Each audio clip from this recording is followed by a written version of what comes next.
स्वातंत्र्यदिनाच्या पूर्वसंध्येला भारतीय जनता पार्टी कोल्हापूर महानगरतर्फे भव्य तिरंगा पदयात्रेचे आयोजन करण्यात आले. भारत माता की जय, वंदे मातरम, छत्रपती शिवाजी महाराज की जय अशा घोषणांनी परिसर दणाणून गेला. नामदार चंद्रकांतदादा पाटील यांच्या उपस्थितीमुळे कार्यकर्त्यांमध्ये प्रचंड उत्साहाचे वातावरण निर्माण झाले.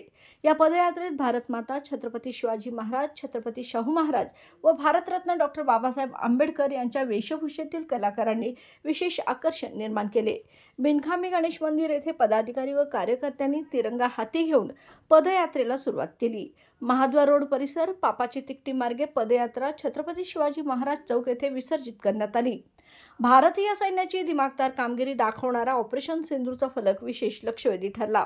यावेळी बोलताना चंद्रकांतदादा पाटील म्हणाले, देशाच्या फाळणी दरम्यान असंख्य हिंदू नागरिकांची हत्या, माता भगिनींची विटंबना झाली. या घटना लक्षात ठेवून अखंड व समर्थ भारत घडवण्यासाठी आपण कटिबद्ध होऊया.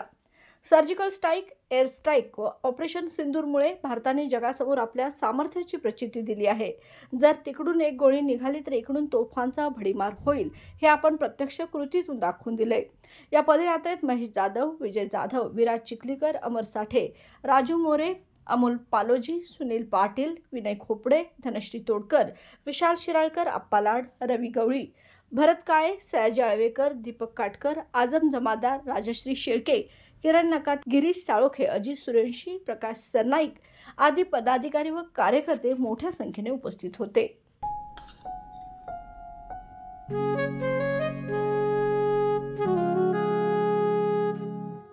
बाबा, आज येताना बासुंदी घेऊन या ना.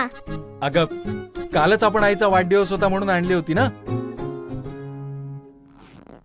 ऐकलं, गोकुळची बासुंदी पुन्हा खावीशी वाटतेय. खरं सांगू, मलाही खावीशी वाटतेय. पुन्हा पुन्हा खावीशी वाटणारी गोकुळ बासुंदी.